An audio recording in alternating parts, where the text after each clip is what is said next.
What's good, everybody? So we're going to talk about my first 3 days with the Galaxy S22 Ultra, aka the Note replacement. Now, first off, let me tell you, this is pretty much classic Samsung. It's to the point now where Samsung consistently make great phones. I can't remember when Samsung has actually made a bad phone. It may have lacked in one department or another, but the most consistent things you can always say about Samsung is you can get good battery life. The displays are always the best industry-wide, and for the simple fact that One UI has matured to a point where it is actually rivaling how I felt about OnePlus's UI, and in a lot of ways it has actually surpassed what OnePlus has done. So, but there are some things that I kind of wish Samsung would have took the initiative on and kept pushing the envelope. I mean, there are things where Samsung don't get a lot of credit for, that they're actually is literally pushing the industry forward, especially with foldable phones and what have you like that. But I don't want to get off into a tangent. Let me talk about some of the things that I already told you some of the things that I like. Let me tell you a few things that kind of disappointed me. First off, is the change from the previous year with 8 gigabytes, where the previous year you had more RAM on the phone at the base level. The S21 Ultra had 12 gigabytes of RAM, and the Note 20 even had 12 and 16 gigabytes of RAM, whereas with this particular S22 Ultra, you're starting out with 8 gigabytes of RAM. That's more of a techie type of, I wish you would have kept things the way it was. Most people probably wouldn't care about that and probably wouldn't understand how the RAM plays into the performance of the phone, that random access memory. Number 2 on my complaint list is the actual placement of the S Pen being on the left side of the phone. I kind of wish it was on the right side.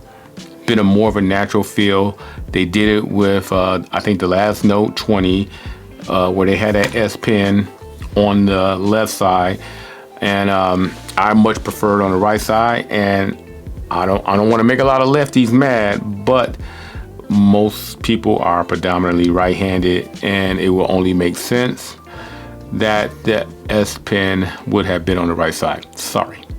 This is something that's, it's just something me personally, I felt like Samsung should have done. And that is keep pushing the envelope on how you covered up the camera on the front facing camera like you did with the Fold, where you kind of had it blended in with the normal display. A lot of people, I don't understand, whenever a company attempts some new technology, and if they don't hit it out the park on the first try, they start hating on it right off the bat. And I think Samsung, in my note, in my Fold video, I praise Samsung for the attempt. It wasn't perfect, but the attempt was appreciated. And I think they should have continued trying to refine blending in that front-facing camera with the display with this phone. I mean, how else are you going to get better if you don't keep trying to refine technology? So I wish they would have at least attempted to try to hide the camera in the display like they did with the Fold. And like I said, that's the only way you can refine it, by trying it out and perfecting an idea. Another issue, but it's, I've always had this problem with Note phones, and that is the curved display. Usually when you're doing a screen capture with your S Pen, If you get too close to the edge, you will lose the connection from your pen to the display, and sometimes you can lose what you're trying to capture with the S Pen. I like more of a flat surface. I don't want to talk about the other phone, the iPhone, with its flat surface, but I wish the Note had way more of a build similar to that. You know, more of a, I mean, I do appreciate the square corners on the phone in general, but I kind of wish that they had more of a flat surface. This fall off curve is, you know, it's so 4 years ago. So that's another little thing that I wish they kind of changed. Another thing also, I think it's a signature move for Samsung for all their phones to have SD cards. And due to the fact that they kind of went away from that and they're kind of pushing you to buy more internal storage, I kind of wish that they did leave you the option with the SD card. There's been various stories on why they're walking away from SD cards. None of the stories I truly believe, but to me, none of them hold up.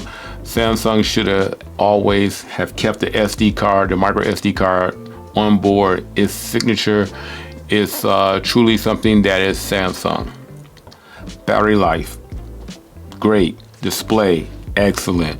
One UI, I'm enjoying it. It works well with Android 12, almost better than what some other companies out there are having problems with Android 12. But you all know who I'm talking about. So again, this is a great phone. If you haven't had if you got the last year's Ultra, most people are not big S Pen users.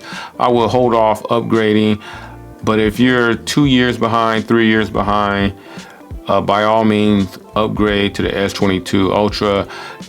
Samsung is giving out great discounts, so you can get this phone at a way cheaper value. So you really don't have to pay full retail, depending on who you're dealing with. Best Buy, some carriers have some good deals, and Samsung's website has some good deals.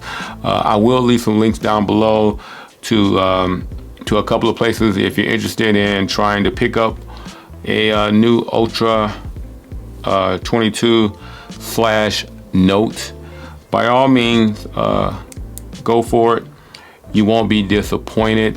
It is the best Samsung phone out on the market today. But that pretty much does it for this video. If you like it, give it a thumbs up, subscribe, and comment down below. Other than that, catch everybody in the next video. I'm out.